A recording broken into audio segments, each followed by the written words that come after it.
नमस्कार दोस्तों, स्वागत है आपका हमारे YouTube चैनल विधिलॉजी पर। आज हम बात करने वाले हैं मध्य प्रदेश जीएस पार्ट 4 के बारे में।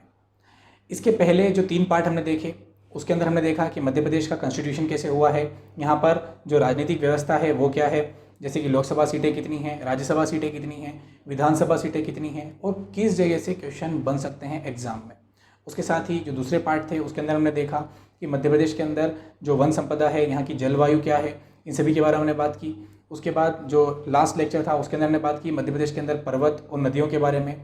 आज जो हम बात करने वाले हैं वह है मध्य प्रदेश के अंदर ऊर्जा और खनिज संसाधनों के बारे में, यानी कि energy and mineral resources of Madhya Pradesh. इसके साथ ही इस लेक्चर के साथ ही जो है एमपी एडीपीओ के अंदर जो जीएस का पार्ट है एमपी का, उसके अंदर जो ज्योग्राफी वाला पार्ट है वह पूरा हो जाएगा। इसके बाद हम उसका जो न्यू टॉपिक है वह शुरू करेंगे। तो दोस्तों, इसे शुरू करने से पहले अगर आप हमारे चैनल पर नए हैं तो प्लीज़ सब्सक्राइब अवर चैनल, और अगर आपको हमारी वीडियो पसंद आती है तो उसे लाइक और शेयर जरूर कीजिए। और एक और इम्पॉर्टेंट बात, अगर अभी तक आपने एमपी एडीपीओ टेस्ट के लिए रजिस्ट्रेशन नहीं किया है तो जो टेस्ट है उसकी लिंक डिस्क्रिप्शन बॉक्स में दी गई है, वहां जाकर आप उसके लिए रजिस्ट्रेशन कर सकते हैं। और इसके साथ ही जो एमपी जीके के जो पार्ट 1, पार्ट 2 और पार्ट 3 वाला जो लेक्चर्स हैं उसकी लिंक इसके वीडियो के डिस्क्रिप्शन बॉक्स में दी गई है, आप वहाँ से उस वीडियो को देख सकते हैं। तो चलिए शुरू करते हैं। Madhya Pradesh energy and mineral resources, Madhya Pradesh ऊर्जा एवं खनिज संसाधन। तो सबसे पहले हम बात करते हैं मध्य प्रदेश ऊर्जा संसाधनों की, यानी कि एनर्जी रिसोर्सेस की। तो अगर हम एनर्जी की बात करें तो इसे 2 भागों में बांटा गया है, एक परंपरागत स्रोत और दूसरा गैर परंपरागत स्रोत। अब अगर हम इसकी डिटेल में बात करें तो जो परंपरागत स्रोत है उसे क्षय ऊर्जा भी कहा जाता है, यानी कि जो खत्म होती जा रही है, और इसके साथ साथ इसके जो भंडार हैं, जो स्टोरेज है, वह बहुत ही लिमिटेड है, यानी कि ये भविष्य में फ्यूचर में समाप्त हो सकते हैं। ये जो ऊर्जा है, यानी कि जो परंपरागत ऊर्जा है, ये पर्यावरण को नुकसान पहुंचाती है। और इसके जो एग्जाम्पल हैं कि जो परंपरागत स्रोत है उसके अंदर क्या क्या कौन कौन सी ऊर्जा आती है, तो विद्युत ऊर्जा, परमाणु ऊर्जा, ये सभी इसके अंतर्गत आती हैं। इसके बारे में डिटेल में हम आगे बात करने वाले हैं। और इसके साथ साथ जो गैर परंपरागत स्रोत है, अगर हम उसकी बात करें तो वो अक्षय ऊर्जा है, यानी कि कभी ख़त्म नहीं होगी। इसके जो भंडार हैं वो अनलिमिटेड हैं, भविष्य में समाप्त नहीं हो सकते। और ये जो ऊर्जा का स्रोत है इससे पर्यावरण को नुकसान भी नहीं होता है। अगर हम इसके एग्जाम्पल की बात करें तो solar energy, wind energy, biomass, biogas, ये सभी जो हैं नवीनीकरण ऊर्जा इसे आप कह सकते हैं, गैर परंपरागत स्रोत इसे कह सकते हैं, या अक्षय ऊर्जा जो है उसके अंतर्गत आते हैं। अब इसकी जो डिटेल है उसके बारे में बात करते हैं। तो जैसा कि आप यहाँ पर स्क्रीन पर देख पा रहे हैं कि 2 पार्ट में इसको डिवाइड किया गया है, दोनों की जो विशेषताएं हैं वो यहाँ पर बता दी गई हैं। तो सबसे पहले बात करते हैं परंपरागत स्रोत जो है उसके अंदर जो ऊर्जा आती है वह कैसे उत्पन्न की जाती है, उसका जो प्रोडक्शन का माध्यम है वो क्या है। तो सबसे पहले बात करते हैं ताप विद्युत केंद्र, थर्मल पावर प्लांट्स जो हैं मध्य प्रदेश के, उनके बारे में। लेकिन उससे पहले एक पॉइंट जान लेते हैं कि आखिर जो थर्मल पावर प्लांट है वो किस सिस्टम पर कार्य करते हैं। तो थर्मल पावर प्लांट के अंदर जो बिजली बनाई जाती है वह कोयले के माध्यम से, कोल के माध्यम से बनाई जाती है। इसके साथ ही जो सबसे पहला और सबसे छोटा ताप विद्युत केंद्र है मध्य प्रदेश का, यानी कि थर्मल पावर प्लांट है, वह बुरहानपुर में स्थित है, चांदनी ताप विद्युत केंद्र। इसे आप अंडरलाइन कर लीजिए, हाईलाइट कर लीजिए। दूसरा विंध्याचल ताप विद्युत केंद्र जो कि बेडन में स्थित है, वह प्रदेश का सबसे बड़ा केंद्र है। ये दोनों ही जो इंपॉर्टेंट पॉइंट है वो हमने यहाँ पर राइट डाउन कर दिए हैं। इसके बाद कुछ और इंपॉर्टेंट है, अमरकंटक ताप विद्युत केंद्र जो कि सोहागपुर, शहडोल में स्थित है। इसके साथ ही संजय गांधी ताप विद्युत केंद्र जो कि वीर सिंहपुर, उमरिया में स्थित है। झाबुआ ताप विद्युत केंद्र जो कि सिवनी में स्थित है। इसके अलावा भी और भी ताप विद्युत केंद्र हैं, अगर आप चाहें तो उसे पढ़ सकते हैं, जैसे कि सतपुड़ा ताप विद्युत केंद्र सारणी के अंदर है, पेंच ताप विद्युत केंद्र छिंदवाड़ा में है, मालवा ताप विद्युत केंद्र खंडवा में स्थित है। इसके साथ संत सिंगाजी ताप विद्युत केंद्र यह भी खंडवा में स्थित है। तो ये कुछ इंपॉर्टेंट पॉइंट हैं जो आप याद रख सकते हैं। बाकी जो इसके इंपॉर्टेंट जो टर्म्स हैं, जो पॉइंट्स हैं, वो हमने यहाँ पर इंक्लूड किए हैं। इसके साथ ही अगर हम बात करें जो कि जो परंपरागत स्रोत है उसी के अंदर एक और टाइप की जो एनर्जी है वो आती है, जिसे कहते हैं जल विद्युत।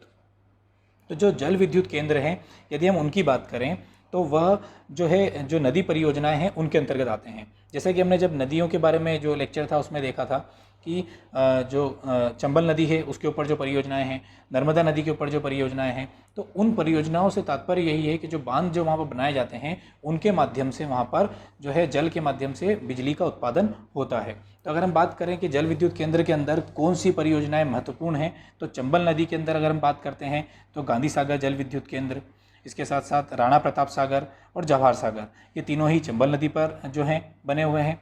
और अगर हम नर्मदा की बात करें तो नर्मदा नदी के ऊपर इंदिरा सागर जल विद्युत केंद्र, ओंकारेश्वर जल विद्युत केंद्र, महेश्वर जल विद्युत केंद्र, ये सारे जो हैं जल विद्युत के माध्यम हैं और उनके जो हैं ये प्लांट्स हैं। तो इसे आप एक बार याद रख सकते हैं कि कौन सी नदी पर कौन से बने हुए हैं। जो पिछला लेक्चर है उसमें हाईलाइटेड है, वहाँ से भी आप इसे देख सकते हैं। अब बात करते हैं जो है गैर परंपरागत स्रोत, यानी कि जो अक्षय ऊर्जा है जो कभी ख़त्म नहीं होगी। तो उसमें सबसे पहले आता है सौर ऊर्जा, सोलर एनर्जी, जिसके बारे में कई दिनों से या कई टाइम से जो हमारी गवर्नमेंट है वह उसके बारे में जागरूकता फैला रही है। अगर सबसे पहले अगर एमपी के अंदर हम बात करें तो सबसे इम्पॉर्टेंट पॉइंट जो है जो कि एग्ज़ाम में आ सकता है वो हमने इसमें सबसे टॉप पे कवर किया है। रीवा अल्ट्रा सौर ऊर्जा प्लांट देश का सबसे बड़ा प्लांट है जिसकी क्षमता है 750 मेगावाट। तो इसे आप अंडरलाइन कर लीजिए, याद कर लीजिए, क्योंकि ये बहुत महत्वपूर्ण है, क्योंकि इसका जो उद्घाटन हुआ है, इनॉग्रेशन हुआ है, वह इसका उद्घाटन 10 जुलाई 2020 को प्राइम मिनिस्टर श्री नरेंद्र मोदी द्वारा किया गया है। तो इसीलिए इम्पॉर्टेंट हो जाता है कि इसका जो इनॉग्रेशन हुआ है उसके बाद से जो है एग्ज़ाम अब हो रही है, तो इसका जो पूछा जाना है उसकी संभावना बहुत ज़्यादा है। तो इसे आप याद कर लीजिएगा कि कहाँ पर, रीवा में, और प्रदेश का सबसे बड़ा प्लांट। उसके बाद अगर हम बात करें कि और कहाँ पर सोलर प्लांट हैं, तो भगवानपुरा सौर ऊर्जा प्लांट जो कि नीमच में स्थित है, और इसके साथ ही पहला तैरता हुआ सौर ऊर्जा प्लांट इंदिरा सागर बांध खंडवा में प्रस्तावित है। यानी कि जो इंदिरा सागर बांध है जिसके बारे में हमने भी बात करी, जो कि नर्मदा नदी पर बना हुआ है, वहीं पर जो है तैरता हुआ सोलर ऊर्जा प्लांट प्रस्तावित है। तो इसे भी आप याद रखिएगा कि कहाँ पर है, तो इंदिरा सागर बांध खंडवा में। और पूर्णतः सौर रसोई वाला देश का पहला गांव बांचा बैतूल में स्थित है। ये भी आप अंडरलाइन कर लीजिएगा क्योंकि ये देश का पहला गांव यहाँ पर मेंशन किया हुआ है, तो ये पूछा जा सकता है। पहला सौर ऊर्जा आधारित गांव कस्तूरबा ग्राम इंदौर में स्थित है। ये दोनों ही जो इंपॉर्टेंट पॉइंट है वो हमने यहाँ पर कवर किए हैं, इसे आप राइट डाउन कर लीजिएगा। इसके साथ ही जो और भी इसके अंदर इंपॉर्टेंट पॉइंट हैं, अगर आप चाहें तो उसे राइट डाउन कर सकते हैं कि बीना रेलवे स्टेशन जो है वहाँ पर 2020 में 1.7 मेगावाट का सोलर प्लांट स्थापित किया गया है। इसके साथ ही पहला सोलर आधारित टेलीकॉम एक्सचेंज शिवपुरी में स्थित है। ये कुछ और इंपॉर्टेंट पॉइंट हैं, अगर आप चाहें तो इसे राइट डाउन कर सकते हैं। बाकी जो इंपॉर्टेंट चीज़ें हैं वो हमने यहाँ पर कवर की हैं। अब इसके साथ साथ जो सौर ऊर्जा है, इसके साथ साथ अगर हम कुछ और जो रिसोर्सेज हैं जो कि गैर परंपरागत के अंतर आते हैं, तो अगर बात करें पवन ऊर्जा यानी कि विंड एनर्जी की, या बायोमास ऊर्जा की, बायोगैस की, या बायोडीजल की, तो उसके भी कुछ इंपॉर्टेंट पॉइंट्स हैं जो आप राइट डाउन कर सकते हैं। अगर पवन ऊर्जा की, विंड एनर्जी की बात करते हैं तो लगभग मध्य प्रदेश में 150 जो है विंड मिल्स हैं, और सर्वाधिक विंड मिल्स वाला जो डिस्ट्रिक्ट है वह है इंदौर। इसे आप राइट डाउन कर लीजिएगा। इसके साथ ही एक और इम्पॉर्टेंट पॉइंट कि मध्य प्रदेश की पहली पवन ऊर्जा परियोजना जामगोदरानी देवास में स्थित है। इसे आप जरूर राइट डाउन कर लीजिएगा क्योंकि ऐसे क्वेश्चन पूछे जा सकते हैं। इसके साथ साथ बायोमास ऊर्जा की अगर हम बात करें तो जो बायोमास है, जो बायोमास एनर्जी है, वो अपशिष्ट पदार्थों यानी कि जो कचरा या धान या गन्ना की जो वो आखिरी का जो मटेरियल निकलता है, या सरसों के जो डंठल निकलते हैं, उससे इसे बनाया जाता है। तो आप चाहें तो इसे पढ़ सकते हैं, लेकिन जो इंपॉर्टेंट पॉइंट्स है वो हमने आपको ऑलरेडी बता दिए हैं। तो अब बात करते हैं मिनरल रिसोर्सेज की, मध्य प्रदेश के जो खनिज संसाधन हैं उनके बारे में। मध्य प्रदेश खनिज विकास निगम की स्थापना 19 जनवरी 1962 को हुई। तो इसे भी आप याद रखिएगा क्योंकि इस तरीके के क्वेश्चन आते हैं। सबसे पहली जो खनिज नीति थी वह 1995 में घोषित की गई थी मध्य प्रदेश के अंदर, और जो अभी नवीनतम जो अभी लागू है वह 2010 में घोषित की गई है। तो इस दोनों को चीज़ों का आप याद रखिएगा। अब अगर हम बात करें कि जो खनिज है यानी कि जो मिनरल्स हैं उसके अंदर मध्य प्रदेश का क्या स्थान है देश के अंदर, तो सबसे पहले अगर हम देखें तो मध्य प्रदेश देश के अंदर प्रथम स्थान पर है तांबा यानी कि कॉपर, डायमंड, गेरू, डोलोमाइट के उत्पादन के अंदर, यानी कि प्रथम स्थान पर आता है इन चारों के उत्पादन में पूरे देश के अंदर। दूसरे स्थान पर आता है चूना पत्थर, संगमरमर और रॉक फॉस्फेट के जो है उत्पादन के अंदर। तीसरे नंबर पर आता है मरकरी यानी कि सीसा जो होता है उसके उत्पादन में, और चतुर्थ स्थान पर आता है कोयला उत्पादन के उसमें।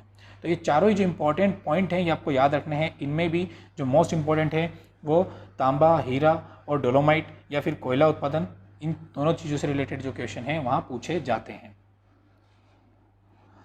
अगर हम बात करें कि जो मध्य प्रदेश में जो खनिज पाए जाते हैं उनके कितने प्रकार हैं, तो वो 4 प्रकार के हैं। पहला मेटलिक, दूसरा नॉन मेटलिक, तीसरा मॉलिक्यूलर और चौथा फॉसिल।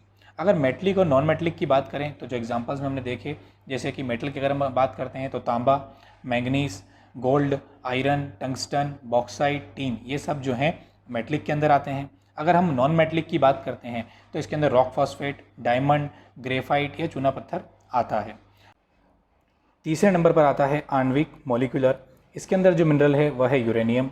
चौथे नंबर पर आता है जीवाश्म यानी कि फॉसिल मिनरल्स। इसके अंदर आता है कोल यानी कि कोयला या कोल बेड मीथेन। अब इन चारों के अंदर जो मिनरल्स की हमने बात की उनका एक डिस्क्रिप्शन देख लेते हैं कि वह कहाँ पाए जाते हैं, उनकी क्या विशेषता है जो कि एग्जाम में पूछी जाती है।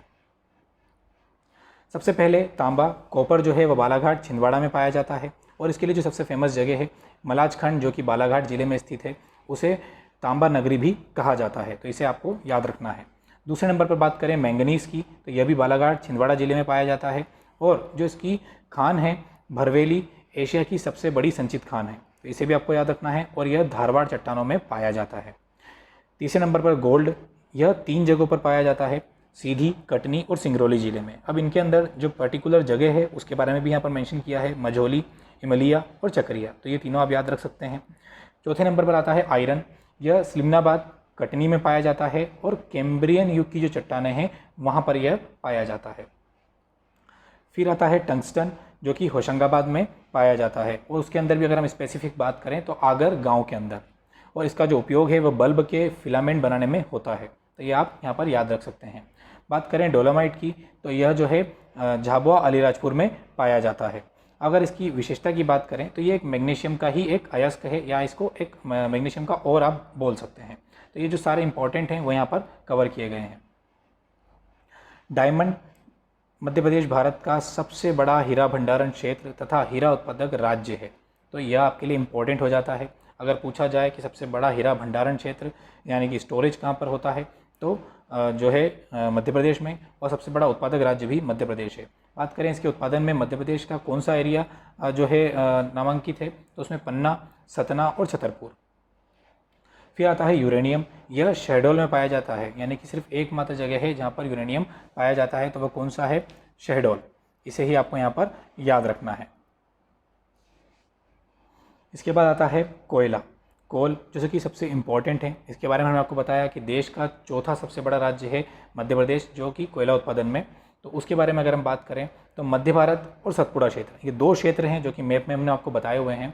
तो इन 2 क्षेत्रों में जो है कोयला उत्पादन होता है। अब इन 2 क्षेत्रों के अंदर भी कौन कौन सी स्पेशल जगह है, उनकी क्या विशेषता है, वो हमने यहाँ पर नोट डाउन की है। बात करें मध्य भारत के सबसे बड़े कोल क्षेत्र की या कोयला केंद्र की, तो उसके अंदर आता है सोहागपुर सबसे बड़ा। फिर आता है सिंगरौली जिसे ऊर्जा राजधानी कहते हैं, और यहीं पर कोयले की सबसे अच्छी क्वालिटी भी मिलती है, तो इसलिए भी इसे एग्ज़ाम में पूछा जा सकता है। फिर बात करें तो उमरिया जो कि सबसे छोटा क्षेत्र है कोयले का। फिर कोरार, यह जो है कोरार जो है ये नदी क्षेत्र है, जोहिला जो नदी क्षेत्र है वहाँ पर भी कोयला पाया जाता है। तो ये जो मध्य भारत के क्षेत्र हैं उनके बारे में बात कर ली। इसके बाद बात करते हैं सतपुड़ा क्षेत्र की, तो यहाँ पर मोहपानी जो कि सरनी में स्थित है बैतूल ज़िले के अंदर, यहाँ पर जो है कोयला क्षेत्र है। शाहपुर बैतूल ज़िले के अंदर कोयला क्षेत्र है। फिर कान्हा घाटी छिंदवाड़ा के अंतर्गत, फिर पेंच घाटी छिंदवाड़ा के अंतर्गत। तो ये जो इंपॉर्टेंट पॉइंट्स हैं वो यहाँ पर कवर किए गए हैं। स्पेशली जो मध्य भारत का क्षेत्र है उसे आपको अच्छे से याद रखना है कि सोहागपुर जो है वह सबसे बड़ा क्षेत्र है कोयले का। उसके बाद सिंगरौली ऊर्जा राजधानी कही जाती है मध्य प्रदेश की, और यहाँ पर जो कोयले की सबसे अच्छी जो क्वालिटी है वह भी मिलती है। इसके साथ साथ उमरिया सबसे छोटा क्षेत्र है कोयले का। तो जो इंपॉर्टेंट पॉइंट है वो आपको यहाँ से याद रखने हैं। अन्य महत्वपूर्ण जो खनिज मध्य प्रदेश में पाए जाते हैं उसमें आता है एब्जेस्टोस जो कि झाबुआ में पाया जाता है। संगमरमर तो वह जबलपुर में पाया जाता है, सफ़ेद संगमरमर और ग्वालियर में रंगीन। रॉक फॉस्फेट झाबुआ और खरगोन में पाया जाता है, और ग्रेफाइट बैतूल में पाया जाता है। तो ये जो सारे इंपॉर्टेंट पॉइंट्स हैं, जो सारे इंपॉर्टेंट मिनरल्स हैं वो हमने यहाँ पर कवर किए हैं। अगर देखा जाए तो लगभग 20 प्रकार के खनिज जो हैं वो मध्य प्रदेश में पाए जाते हैं, इसलिए जो यहाँ पर जो इंपॉर्टेंट पॉइंट्स हैं वही हमने यहाँ पर आपके लिए कवर किए हैं। इसके साथ ही जो एमपी का ज्योग्राफी वाला पार्ट था एमपी एडीपीओ के अंदर, वो यहाँ पर पूर्ण हो जाता है। अब इसके बाद हम बात करते हैं इसके नेक्स्ट टॉपिक के बारे में, उसका वीडियो भी जल्द लेकर आएंगे। यह वीडियो आपको कैसा लगा हमें ज़रूर बताइएगा कमेंट सेक्शन के अंदर। Thank you for watching, please like share and subscribe.